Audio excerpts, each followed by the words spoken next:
Good morning, I'm Taylor Wilson, and today is Thursday, December 5th, 2024. This is The Excerpt. Today we break down yesterday's Supreme Court arguments over transgender care, plus some new developments as a new administration takes shape, and the latest from the aftermath of a brazen killing in New York. The Supreme Court yesterday debated whether states can prevent transgender adolescents from using puberty blockers and hormone therapy. Enacted in 2023, a law in Tennessee bans doctors from giving such care to a minor seeking treatment for gender dysphoria. It's similar to bans approved in more than 20 other states. I caught up with USA Today Supreme Court correspondent Maureen Groppi for a look at what we learned during the High Court's oral arguments yesterday. Maureen, thanks for making some time today. Thanks for having me on. What arguments did we hear from attorneys for the Justice Department and the American Civil Liberties Union who are representing the families challenging Tennessee's ban? They said that Tennessee's law does require greater scrutiny because it does discriminate. And their main argument for that is the example of a teenager whose sex assigned at birth is male may be given testosterone to treat delayed puberty, but a teenager assigned female at birth who wants testosterone to treat gender dysphoria may not have it. Tennessee's lawyer said that the state is restricting treatments based on what they're being used for and based on the patient's age, not because of their sex or transgender status. So they say it's not discrimination. And they say that they can do that because there's a difference in what these treatments do, and that using puberty blockers or hormone therapy to transition to another sex is not the same as using it to address delayed or early puberty. All right, so as for whether a more nuanced approach could maybe work in Tennessee or elsewhere, Maureen, what did we hear related to those arguments? Well, Justice Elena Kagan, one of the court's three liberals, she seemed to be trying to find a way to strike a middle path, find something that her conservative colleagues might be willing to sign on to. And so she was emphasizing whether the bans would have to be struck down if the Supreme Court, if her colleagues found that they did discriminate. And the Justice Department's lawyer said that bans that are more narrowly tailored than Tennessee's might be okay. As an example, the Solicitor General pointed to West Virginia's law. She said that the state there had been looking at a total ban, but they ended up going with a more nuanced approach that imposes some guardrails, such as requiring an adolescent to be evaluated by two doctors, and they have to find that the patient is at risk of harming themselves before allowing the treatments, for example. Maureen, a lot of eyes and ears were on Justice Neil Gorsuch, who wrote the court's 2020 decision barring workplace discrimination against transgender and gay employees. What did we hear from him, and what was the general tone from other conservative justices? Well, we didn't hear anything from Justice Gorsuch, which was a little unusual that he didn't ask questions of either side during the more than 2.5 hours of debate. So we don't know what he's thinking. What we heard a lot from the other conservative justices was a lot of concern about the court saying there's a constitutional issue here, setting a constitutional standard for what they say is a complicated medical issue in which the guidelines for this treatment are still evolving.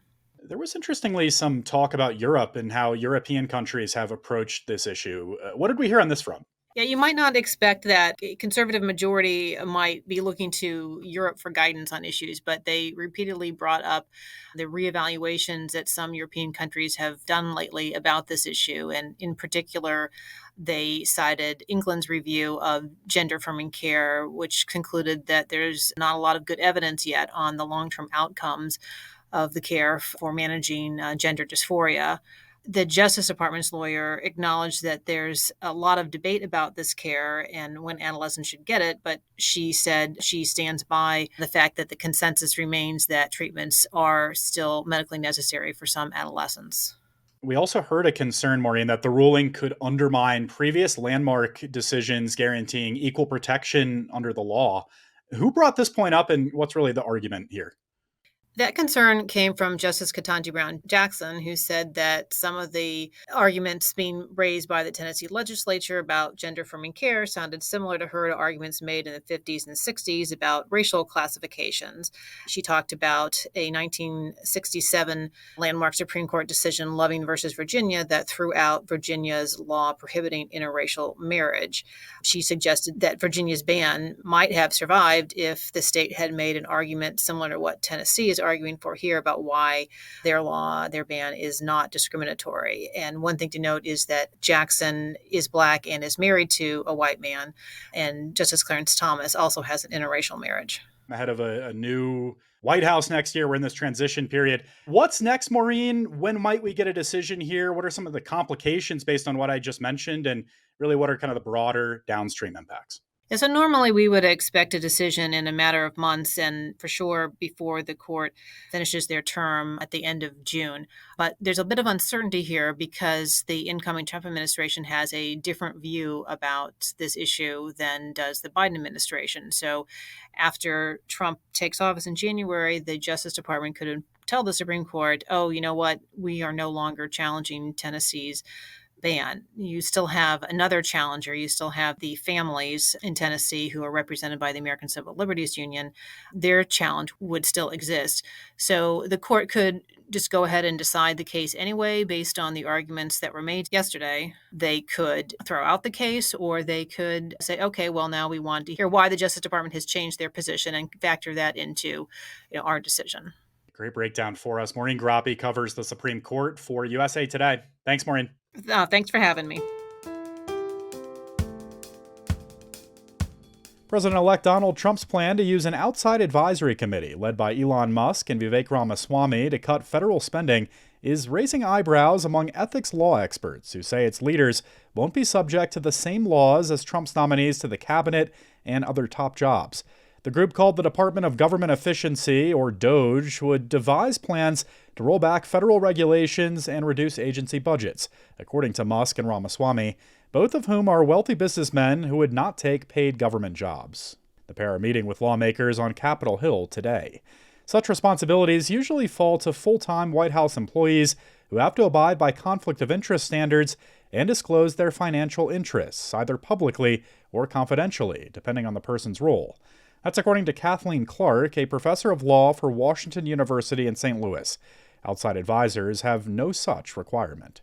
Meanwhile, Trump's pick to lead the Drug Enforcement Administration, Chad Chronister, has withdrawn just 2 days after his selection was announced, citing the gravity of the job.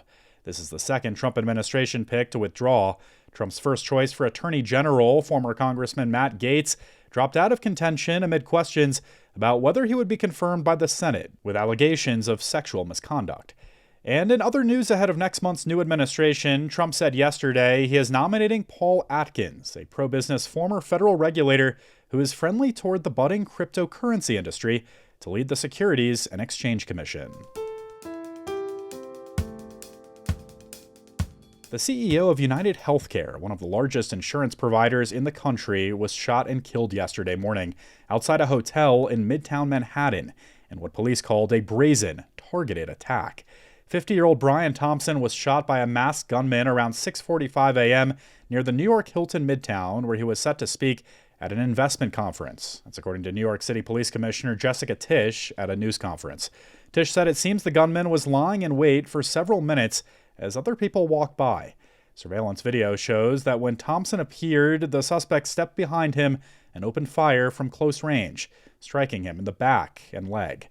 As of early this morning, police were still searching for the shooter, who hid in an alleyway before boarding an e-bike and riding into Central Park, where he was last seen, according to authorities.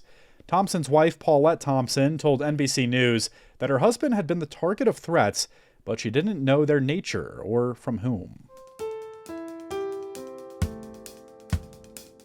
The housing crisis is threatening the American dream. So what can Donald Trump's Washington do? I spoke with USA Today reporter Andrea Riccier for more. Hi there, Andrea. Hi, Taylor. Thanks for having me again. Yeah, thanks for hopping on today. This has been a really challenging time for a lot of folks. One expert you spoke with really said the negative impact of this housing crisis on families has reached a level he hasn't seen before in decades covering this. How so, and what's maybe different right now compared to other difficult housing moments?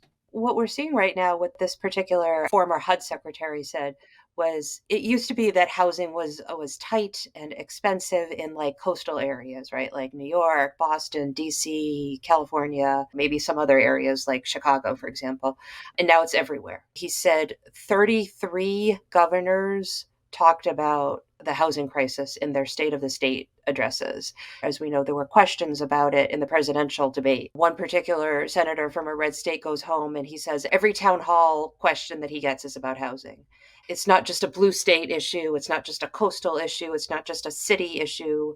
For that reason, he thinks that there's hope that there can be some policy changes in Washington. Well, some folks are shifting their goals to something other than ownership. What are you hearing on that front? What are they doing? Yeah. So again, just to reiterate what I said a moment ago, home ownership is hard to achieve, but renting is expensive as well. There's a broad-based crisis in terms of just not enough housing to rent, to buy, whatever. So some people are shifting. Some people are just having to reassess. I talked to one woman also in Virginia, but a different part of the state, who said she thinks for most people, they can have one or the other, to own a home or to have children.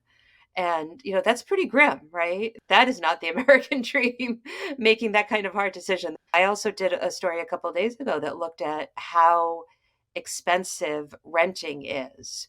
We think about home ownership being a better deal because you get to build home equity. Well, actually, renting is a worse deal because all your money is going to the rent in many cases. Forget saving up for the down payment. You can't even necessarily, in many cases, save up for savings if something goes wrong. Wow. Well, you and I talked about Fannie and Freddie last week. Really, how does the federal government have a hand across the board in helping Americans achieve home ownership? And what do experts want to see from the next administration? Yeah, so there's a lot of things the federal government can do without trying to be too political. One thing that basically every expert thinks would be awful would be deporting immigrants. We can talk about what the right response is to our problems with immigration, but just sort of deporting the people who construct the homes is not going to help. To the extent that immigrants take housing stock away from native-born Americans, it is nowhere near the impact that deporting construction workers would have. So, that's one good place to start, is to just sort of stop that kind of policy discussion. The other thing that Washington can do is to encourage innovation in home construction, looking at 3D printing, modular homes, things like that. Another thing Washington can do is to encourage state and local governments to streamline, to reduce regulations, reduce the not in my backyard kinds of restrictions. And there's a lot the federal government does do and can do.